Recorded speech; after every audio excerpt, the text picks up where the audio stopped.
Wesh Nono. Ça va bien, tranquille. Tranquille et toi? Ça va. Ça te dit une petite vidéo aujourd'hui là? Vas-y, soyons fous, allez, c'est parti. Hein. Donc bonjour à tous, bienvenue sur la chaîne de Radio Sprint. Donc aujourd'hui on est là pour le projet Évolution. Donc du coup chapitre 1, première séquence. Donc on va parler de l'importance de l'échauffement dans tout type de sport. Mais là plus en particulier dans, comme le dit la chaîne, le sprint.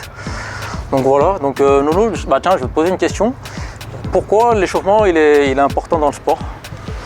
Pourquoi l'échauffement est très important dans le sport? Ouais. Alors je vais te répondre moi d'expérience.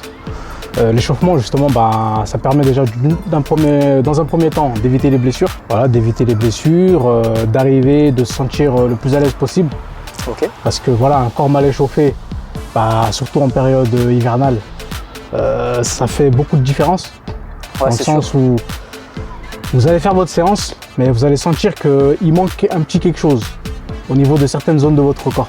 Par exemple, disons que nous, en sprint, il y a un truc des fois qui pose problème, c'est que la foulée. Ouais. Si on est très mal échauffé, vous verrez déjà que votre foulée, elle va être restreinte. Ok, donc réduite, ouais. Voilà, vous allez avoir du mal à déployer au maximum. Non seulement vous allez avoir du mal à faire ça, ouais, mais en plus, vous n'allez pas être efficace. En termes d'efficacité, vous n'allez pas vous sentir à l'aise, vous allez bouffer plus d'énergie qu'autre chose. C'est ça, mais il peut y avoir un risque de blessure aussi, non? Exactement, c'est ça. Et c'est surtout ce point-là qu'il faut mettre en avant, et c'est sur ce point-là surtout qu'on va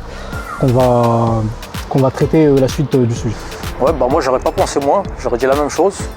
C'est toujours très important de s'échauffer pour augmenter les performances, les amplitudes de mouvement et faire une séance, on va dire, en consommant moins d'énergie, parce que si vous êtes mal échauffé, forcément, vous aurez tendance à forcer plus. Donc en permanence, en tirant sur un mouvement, déjà pour des personnes qui débutent, pas habituelles. Donc c'est ce qui peut, on va dire, causer des dégâts, soit à court terme ou à long terme, par le manque d'échauffement. Donc voilà. Hein. Du coup, pour toi, Hadidi, moi j'ai une question. Ouais. Comment on fait pour bien s'échauffer? Pour bien s'échauffer? Pour bien s'échauffer. Il faut commencer par boire un thé chaud, je pense. Non, petite blague à part. Pour bien s'échauffer, déjà, il faut savoir que chaque corps est différent. Il y a des personnes qui vont avoir besoin d'un échauffement plus long, d'autres plus court. Donc déjà, premièrement, il faut commencer par des tours d'échauffement en trottinant. Ça peut être 3, 4, 5, 6 tours, tout dépend de la météo, de votre humeur, de la fatigue. Franchement, il y a plein de paramètres qui entrent en compte. Ça vaut vraiment de juger. Quand vous sentez que, au bout d'un certain moment en courant, vous sentez votre souffle qui devient moins, en gros, plus naturel, le corps, vous commencez, il devient moins engourdi, il se relâche. Les foulées, elles deviennent plus à l'aise. Déjà là, c'est une bonne partie de l'échauffement qui a commencé. Footing dans un premier temps. En deuxième, ça sera faire des gammes pour tout ce qui concerne la course. Donc ça peut être le 100, 200, 400, 800, voire même soit à la perche ou en hauteur. Peu importe le type de spécialité en athlétisme, j'ai toujours eu du mal avec ce mot, que vous faites. Donc ça, les gammes, ça sera abordé par contre dans une prochaine séquence du chapitre 1. Mais il ne faut pas hésiter à en faire jusqu'à ce que vous sentez votre corps vraiment qui est prêt à fournir un effort intense. C'est à ce moment-là que vous allez vraiment vous sentir échauffé. Mais si vous sentez qu'il manque un petit truc, un petit paramètre, n'hésitez pas à rajouter une petite couche, même si vous êtes fatigué, et quitte à diminuer les exercices sur la séance, mais améliorer votre échauffement. C'est le plus important pour pouvoir perdurer et être consistant en gros par la suite. Tu as quelque chose à ajouter pour comment bien s'échauffer? Après, mis à part ça, ce que tu as dit dans l'ensemble, c'est bon, il y a le tour. Ouais. Moi, il y a juste une chose, c'est que voilà, en termes de durée sur ce qui est des temps froids. Oui. Les temps froids, voilà, prendre plus de temps pour s'échauffer et ne vraiment pas le négliger, parce que souvent, en fait, par temps froid, on croit vraiment qu'on est chaud, hein, parce que voilà, on sent qu'il y a la sueur qui coule. On sent qu'à l'intérieur, il fait chaud, on enlève une couche, mais en vérité, c'est pas toujours vrai. Ouais. En fait, comme disait Hadidi, c'est ça, c'est qu'il faut vraiment sentir qu'en fait, le muscle, il est efficace. C'est-à-dire que vous n'êtes pas en difficulté quand vous faites vos mouvements. Et tout ça, en fait, c'est un tout. Et quand vous arrivez à mettre en avant tout ce principe, et ben derrière, vous êtes bien échauffé. Et là, vous êtes prêt pour aller attaquer la course. C'est ça, vous voyez, impact. Voilà. Donc voilà Nourdine, maintenant on arrive à la troisième et dernière question. L'importance de l'échauffement. En gros, quelles sont les conséquences si tu respectes mal ton échauffement ou tu le fais pas du tout? Tu attaques directement par la séance? Alors pour ma part, après, bon, voilà, d'expérience, comme Hadidji l'a pu le voir, en fait, moi, si vous voulez, j'ai eu pas mal de blessures.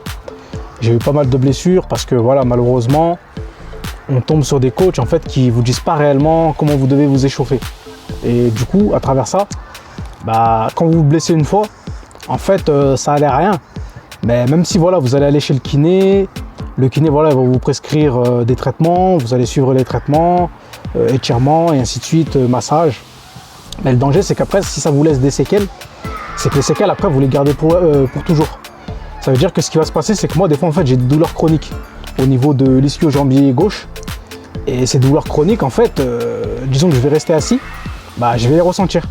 Et quand je ressens les douleurs chroniques, ce qui se passe, c'est que j'ai l'impression d'être déjà blessé, intérieurement. Et du coup, ça me donne pas forcément des fois envie d'aller faire une séance de vitesse.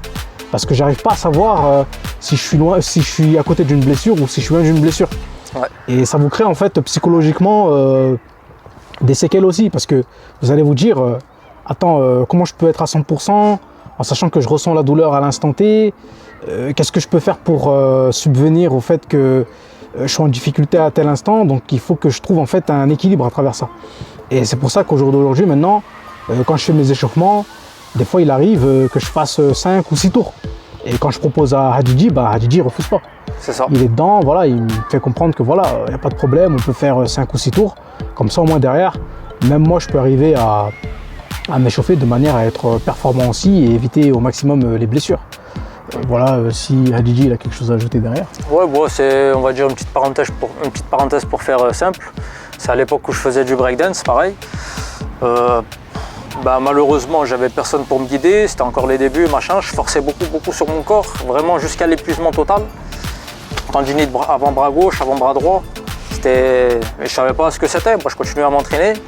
Et je voulais passer par-dessus la douleur et à un moment, la douleur elle nous rattrape, elle te dit stop. Donc là, tu es obligé de calmer le jeu, aller tout doucement. Et tu comprends plus tard, au fil des années, toi-même, ce que tu as eu auparavant. Parce que c'est revenu quelques années plus tard, 3-4 ans après, un truc comme ça. Et j'ai compris que c'était des tendinites qui avaient apparu. Et j'ai eu des multiples blessures, hein. Luxation des 2 épaules, pareil aux genoux, les 2 genoux, chevilles. J'en passe, c'est vraiment un sport qui détruit le corps si on s'organise vraiment mal. Parce que vu que c'est un sport qui fatigue vite, c'est vraiment en athlétisme, mais c'est pas grave, c'est pour expliquer en fait les blessures, l'importance de l'échauffement et de l'organisation. Si on ne prend pas les temps de repos nécessaires, on veut enchaîner, bah forcément au bout d'un moment c'est blessure sur blessure. Et à la fin, on est obligé de faire des temps de pause plus longs, on commence à être dégoûté, on va se dire est-ce qu'on va pouvoir continuer, etc. Et puis voilà pour ça. Mais moi, Nourdine, j'ai une petite dernière question à te poser. Est-ce que tu as des regrets que, en gros, les coachs, ou malheureusement en France, il y a un manque de savoir à transmettre aux personnes, en gros par rapport à l'importance des échauffements, vu qu'on est sur ce sujet-là. Tu te dis pas si on m'avait mieux appris sur certains sujets, est-ce que j'aurais pu éviter les blessures ou autres, non? C'est une question, elle est super intéressante. Et c'est une question en vérité que ouais, c'est super important de la poser parce que c'est vrai qu'en fait quand on regarde bien, malheureusement en fait en France, l'athlétisme en fait c'est pas un sport où la France en fait elle performe le plus. En France c'est pas le sport de prédilection. On est plus concentré au football, basket, des sports voilà collectifs. Oui. Ouais. Mais les sports individuels en fait pourquoi on n'est pas à l'aise? Parce que c'est des sports en fait qui se médiatisent pas en fait en France, ouais. À cause du fait que c'est trop banal. Disons qu'en France, le problème qu'on a, je l'ai remarqué, c'est qu'on se tourne souvent dans les sports où il y a le plus d'argent. C'est vrai. Dans l'athlé, en fait, c'est pas médiatisé, on donne pas les infrastructures parce que voilà, il n'y a pas d'argent, il n'y a rien à récupérer. Ouais. Et en termes de connaissances, c'est vrai que les coachs, en fait, souvent on a l'impression qu'ils font du bénévolat. Ouais. Et conclusion, vu que les coachs, en fait, ils ont tendance à faire du bénévolat, bah, ils vont pas être aussi performants que des coachs aux États-Unis ou dans d'autres pays comme Des l'Angleterre. coachs reconnus international limite. C'est ça, parce qu'en Angleterre, en fait, l'avantage qu'il y a, ou même aux États-Unis, c'est que j'ai remarqué, en fait, les coachs, c'est des coachs personnels. Ouais. Ils peuvent te prendre seul à seul, te faire un coaching seul à seul. Ouais. Certes, tu vas payer cher, hein. Ah, c'est sûr. Ça, je te le confirme. Ouais. Mais l'avantage que tu vas voir, c'est qu'en termes Bah, d'efficacité... regardez, pour dire j'ai les poches vides. Ah, tu te remarques nickel. Mais pour dire que c'est ça, et ça c'est vraiment dommage. C'est vraiment dommage parce que en France on pourrait créer des choses. Et ce qui est bien avec la chaîne qu'on est en train de créer, Hadidji, c'est que l'avantage qu'il y a, c'est qu'à travers ça, bah, l'instruction en fait elle va être assez solide pour que derrière, même en termes d'éducation, en termes d'apprentissage, eh ben, il y ait quelque chose. Parce que souvent moi je vois aux États-Unis ils arrivent à le faire, mais nous ici en France on le fait pas. Oui, ouais, c'est Pourquoi vrai. on le fait pas? Parce que souvent les gens en fait ils se disent que vu que le sport en fait il n'est pas reconnu, bah forcément on laisse tomber tout de suite. C'est ça. On se dit qu'il n'y a personne qui va se casser la tête à chercher des vidéos en rapport avec l'athlétisme.